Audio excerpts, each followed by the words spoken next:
नमस्ते बच्चों। ज्ञान केंद्र विद्यालय द्वारा आयोजित ई लर्निंग कक्षा में आपका हार्दिक स्वागत है। मैं अर्जुन प्रताप सिंह राणा। ये वीडियो कक्षा 10वीं हिंदी लोकवाणी के लिए है। पाठ का नाम है खोया हुआ आदमी और इसके रचनाकार हैं सुशांत सुप्रिय। बच्चों, पिछली 2 कक्षाओं में हम इस पाठ का अध्ययन कर चुके हैं। इस बेहतरीन कहानी को हमने, इस वर्णनात्मक कहानी को हमने समझा, सुना और बहुत कुछ सीखा। अब इसी पाठ से संबंधित स्वाध्याय हम करने जा रहे हैं। इस स्वाध्याय में हम चर्चा विमर्श करेंगे कि किस तरह से प्रश्नों के उत्तर लिखे जाने चाहिए। इसके पहले भी बच्चों जो कविता हमने पढ़ी थी सौंधी सुगंध, उस पर भी मैं आपको बता चुका हूँ कि किस तरह से प्रश्नों का उत्तर लिखना चाहिए। लेकिन वो कविता थी, अब ये एक कहानी है। तो अब हम वो पोइट्री थी, पोयम थी, और ये पाठ है। तो जानेंगे कि क्या फ़र्क होता है, किस तरह से उत्तरों को लिखा जाना चाहिए। हम आगे बढ़ते हैं अभी। लेकिन जैसे कि आपको पता है कि निर्देशों का आपको पालन करना है। ईयरफोन का प्रयोग करेंगे तो आसानी से सुन सकेंगे, समझ सकेंगे और प्रश्नों के उत्तर ढूंढ सकेंगे। बच्चों, जैसा कि मैं पहले बता चुका हूं कि अब ये नया तरीका, नया फॉर्मेट आपके सामने उपलब्ध करवाया गया है। इसमें रट्टा मार पद्धति को लगभग कैसा पूरी तरह से बंद कर दिया गया है। अब आपको रट्टा नहीं मारना है, अब आपको पाठ को अच्छी तरह से समझना है, उनके शब्दों के, कठिन शब्दों के अर्थों को जानना है, सीखना है। कई बार जब आप 2-4 बार आप जब अच्छी तरह से पाठ को पढ़ेंगे, पूरी कहानी आपको समझ में आती है, तो उसके बाद फिर आसानी से आप प्रश्नों को दिए गए गद्यांश में ढूंढकर लिख सकते हैं। इसीलिए आपको इसी तरह की तैयारी करनी है। सारे उत्तर आपके सामने हैं। प्रश्नों के अर्थ अगर आपको अच्छी तरीके से समझ में आ गए कि प्रश्न क्या पूछा जा रहा है, तो आप आसानी से उचित तरीके से उसका उत्तर आप दे सकेंगे। यहाँ हम शुरू करते हैं। पहला प्रश्न है, सूचना के अनुसार कृतियाँ कीजिए। मतलब जो सूचना दिया गया, जो इंस्ट्रक्शन दिया गया है, उस तरह से जो प्रश्न दिए गए उसमें आपको हल करना है। कृतिपूर्ण कीजिए। अब जैसे पहला है यहाँ पर कि खोए हुए आदमी के गीत से प्रभावित होने वाले। अब देखिए बच्चों, यहाँ पे इसके 4 उत्तर हैं। ज़रूरी नहीं कि 4 उत्तर ही हो, उत्तर ज़्यादा भी हो सकते हैं। अगर उत्तर ज़्यादा भी हुए हैं, लेकिन आपको उत्तर उतने ही देने हैं जितने कि बॉक्स दिए गए हैं। 2 बॉक्स दिए हैं तो 2 उत्तर देने हैं, 4 दिए गए तो 4, जिस तरह से आकृति बनाई गई होगी। अब यहाँ पे है, आप जानते बच्चे कि खोया हुआ आदमी जब खोकर आया था तो उसके अंदर एक बहुत विशेष गुण था, वो था वो गीत गाता था और बहुत सुरीले अंदाज में गीत गाता था, जिससे सभी प्रसन्न हो जाते थे, खुश हो जाते थे, प्रभावित हो जाते थे। तो हमने वो वाक्य पढ़ा था। मैं वाक्य एक बार फिर पढ़ता हूँ यहाँ पे कि खोए हुए आदमी की आवाज़ बहुत मधुर थी। देखिए बच्चों, गद्यांश में दिया गया है, आपको सिर्फ ढूंढना है। कभी कभी वो अपनी सुरीली आवाज़ में कोई पुराना गीत गाता था। उस गांव की गाय भैंसें उसके गीत की स्वर लहरियों से मंत्रमुग्ध होकर ज़्यादा दूध देने लगती। जाहिर सी बात है कि उसके गीत से गांव की गाय, गांव की भैंसें मंत्रमुग्ध हो जाती थी, यानी प्रभावित होती थी। तो इनका पहला उत्तर होगा गांव की गाय, दूसरा गांव की भैंसें। इसके बाद आगे लिखा है, गांव के बच्चे उसका गीत सुनकर उसकी ओर खींचे चले आते। तो मतलब ये है कि बच्चे उसे प्रभावित होते थे। तो अगला है गांव के बच्चे। फिर लाइन है, गांव के बड़े बुजुर्गों को भी उसके गीत उनकी युवावस्था के सुंदर अतीत की याद दिलाते। यानी अर्थ ये हुआ कि चौथा उत्तर हमको मिल गया है, वो है गांव के बड़े बुजुर्ग। तो देखा बच्चों, सामने सामने उत्तर है, आपको ढूंढना है, देखना है और उत्तर लिखना है। अगला प्रश्न, उत्तर लिखिए। प्रश्न है कि खोए हुए आदमी के गांव आने से गांव की बदली हुई स्थिति। अब जब खोया हुआ आदमी गांव आ गया, अच्छी तरह से घुल मिल कर रहने लगा, सब लोग एक हो गए, तो उसके बाद क्या स्थिति निर्मित हुई, क्या परिवर्तन आया। तो मैं उससे संबंधित प्रश्न पढ़ता हूँ। लेकिन देखिए कितने उत्तर हैं इसके। इसके भी 4 उत्तर दिए गए हैं, यानी 4 बॉक्स में हमको 4 उत्तर लिखने हैं। अब मैं वो पैराग्राफ, वो लाइन पढ़ता हूँ जहाँ पे बात आई है। यहाँ पे लिखा है कि खोए हुए आदमी ने गांव वालों को प्रेरित किया और गांव में अच्छे बीज और जैविक खाद की दुकान खोल लें, और वो खुद लोगों की खेती में मेहनत करता, खेती बाड़ी में उनकी मदद करता। गांव वाले भी खूब परिश्रम करने लगे। तो बच्चों देखो, यहाँ पर लिखा है कि गांव वाले भी खूब परिश्रम करने लगे। ये परिवर्तन कब आया, ये स्थिति कब है, जब खोया हुआ आदमी गांव में आया, उसके बाद की बदली हुई स्थिति है ना। तो इसका पहला उत्तर हम लिख सकते हैं कि गांव के लोग खूब मेहनत करने लगे। बच्चों याद रखो, आपके सामने गद्यांश दिया जाएगा। यहाँ तो मैं पूरे पाठ में से मैं जो मैंने प्रश्न बनाए हैं या स्वाध्याय में जो दिए गए हैं उनको मैं ढूंढ रहा हूँ, लेकिन आपके सामने वही विशेष पर्टिकुलर गद्यांश पैराग्राफ दिया होगा, उसी में से आपको ढूंढना होगा। इसलिए आपको परेशान नहीं होना कि इसका उत्तर कहाँ होगा, उन निश्चित वाक्यों में जो वाक्य जो गद्यांश दिया गया उसी में आपको उत्तर मिल जाएंगे। तो यहाँ है गांव वाले खूब मेहनत करने लगे। उसके बाद आगे लाइन लिखी गई है कि गांव वाले खूब मेहनत करने लगे, खेती बाड़ी में उनकी मदद करता, गांव वाले परिश्रम करते, उसकी मदद गांव वालों के लिए खुशहाली ले आई। अब वो भी मदद करता था तो गांव में खुशहाली आई। तो अब अगला उत्तर यहाँ पे ये है कि गांव की खुशहाली आई, गांव का तालाब मछलियों से भर गया। गांव में खुशहाली आई, ये आप लिख सकते हैं, ये उत्तर भी सही है। फिर उसके बाद अगली लाइन है गांव का तालाब मछलियों से भर गया। भर गया मतलब पहले नहीं था, अब भर गया है। तो मैंने यहाँ लिखा गांव का तालाब मछलियों से भर गया। जैसे मैंने कहा है बच्चों, उत्तर 4 या 5 ज़्यादा भी हो सकते हैं। फिर अगला उत्तर गांव के पेड़ फलों से लद गए। यहाँ पे लिखा हुआ भी है गांव के पेड़ फलों से लद गए और खेतों में फसलें लहलहाने लगी। तो अगला उत्तर खेतों में फसलें लहलहाने लगी। अगली लाइन भी है मौसम अच्छा बना रहा, ये भी उसके आने के बाद की स्थिति है खोए हुए आदमी की। तो अगला उत्तर ये भी लिख सकते हैं कि मौसम अच्छा बना रहा। तो मैंने ये 4 उत्तर ढूंढे, मुझे 6 उत्तर मिले हैं। आपको हो सकता है ज़्यादा उत्तर मिले हों, लेकिन ज़रूरी होना चाहिए कि वो उत्तर आपके प्रश्न से संबंधित ही हों। कोई अलग उत्तर आपने लिखा तो आपके अंक काटे जा सकते हैं, इसलिए बहुत ध्यान रखना है बच्चों कि उत्तर आपका सही हो। फिर अगला प्रश्न है, ऐसे प्रश्न तैयार कीजिए जिनके उत्तर निम्नलिखित शब्द हों। बच्चों पिछली कक्षा में, पिछले कविता में भी ऐसा प्रश्न आया था। अब यहाँ पे शब्द दिए गए भविष्यवाणी, झमाझम बारिश, खुशहाली, गंधक, यानी ये उत्तर है भविष्यवाणी। मुझे ऐसा प्रश्न बनाना है जिसका उत्तर भविष्यवाणी आए। तो यहाँ देखिए प्रश्न भविष्यवाणी, उसका उत्तर मुझे लिखना है। तो खोया हुआ आदमी प्राकृतिक आपदाओं के बारे में क्या करता था? तो इसका उत्तर होगा भविष्यवाणी।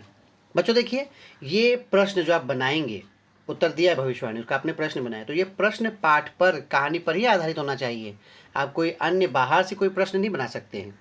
इस वाक्य में भविष्यवाणी, इस गद्यांश में भविष्यवाणी शब्द कहाँ पर आया था? यहाँ पे लिखा गया है कि उसकी भविष्यवाणी के कारण गांव वाले मुसीबतों से बच जाते हैं। तो बच्चों आप ये भी लिख सकते हैं कि खोए हुए आदमी की किस बात से गांव वाले मुसीबत से बच जाते हैं? तो उसका उत्तर होगा भविष्यवाणी। ये प्रश्न भी सही है। मैंने यहाँ प्रश्न लिखा है खोया हुआ आदमी प्राकृतिक आपदाओं के बारे में क्या करता था? भविष्यवाणी। गद्यांश के आधार पर आप यह प्रश्न बना सकते हैं कि खोए हुए आदमी की किस बात से गांव वाले मुसीबतों से बच जाते थे? तो भविष्यवाणी।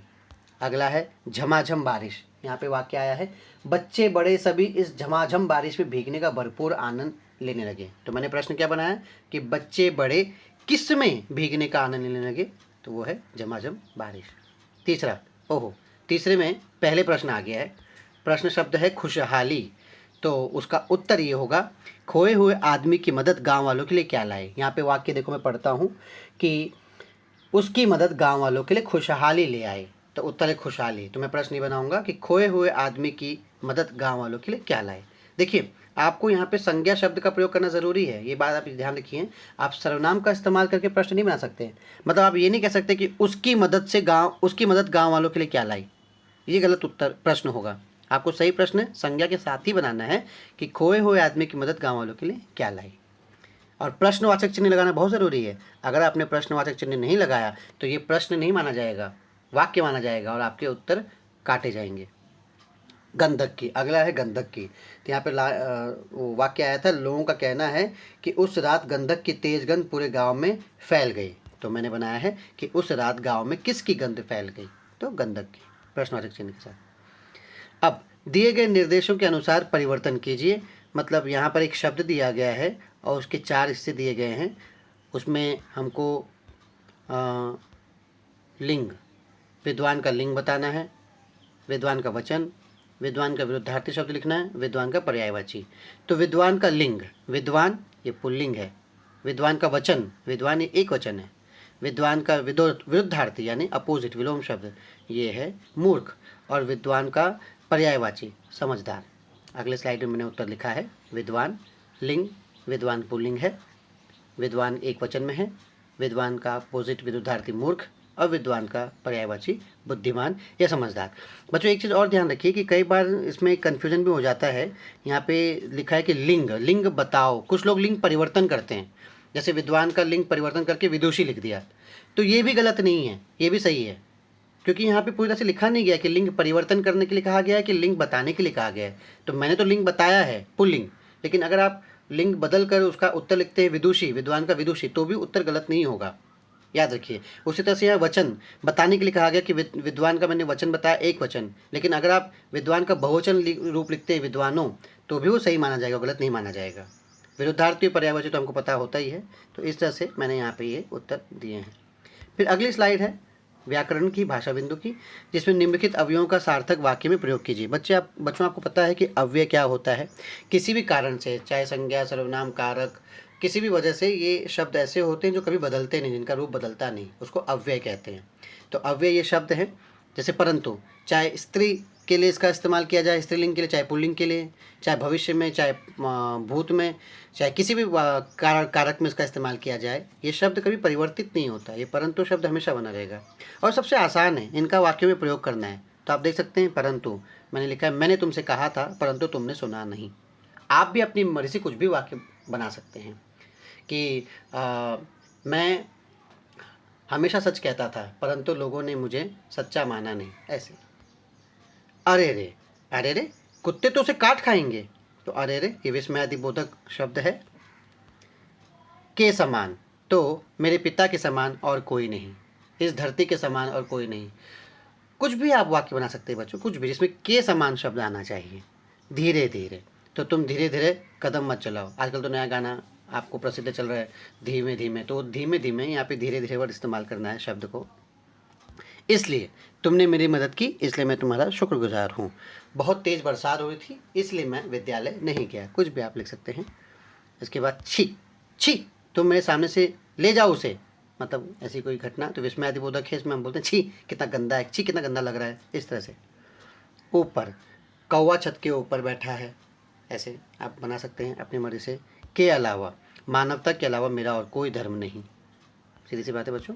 तो इस तरह से आप आसानी से वो कर सकते हैं। अब अगला प्रश्न है बच्चों कि मानवता ही सच्चा धर्म है। इस पर अपने विचार लिखना है कि मानवता ही सच्चा धर्म है।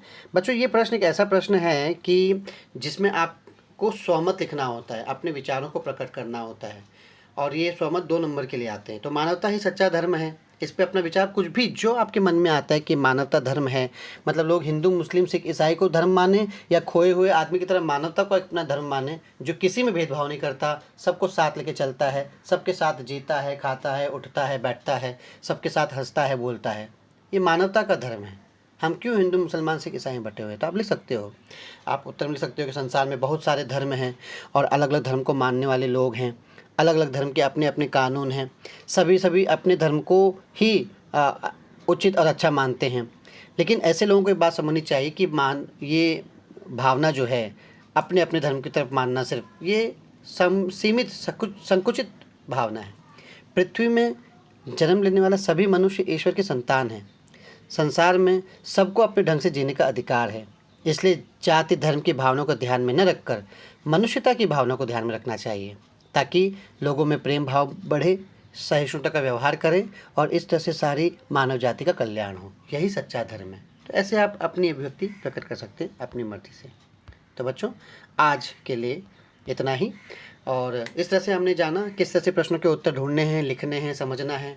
देखिए बच्चों, सब उत्तर आप तभी लिख पाएंगे जब आपने इन पाठ को अच्छे से पढ़ा हो, समझा हो, कठिन शब्दों के अर्थ आपको आते हों, और जो प्रश्न पूछे गए वो प्रश्न आपको अच्छी तरह से समझ में आया हो।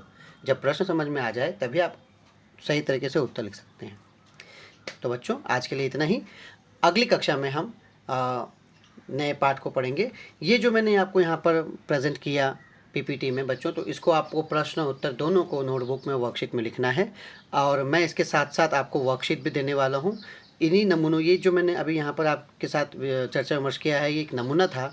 तो अब आपको मैं गृह कार्य असाइनमेंट भी साथ में इसके PDF फाइल में दे रहा हूँ। उसे भी आपको नोटबुक में और या शीट में जो भी आपने बनाया उस पर लिखना है, हल करना है।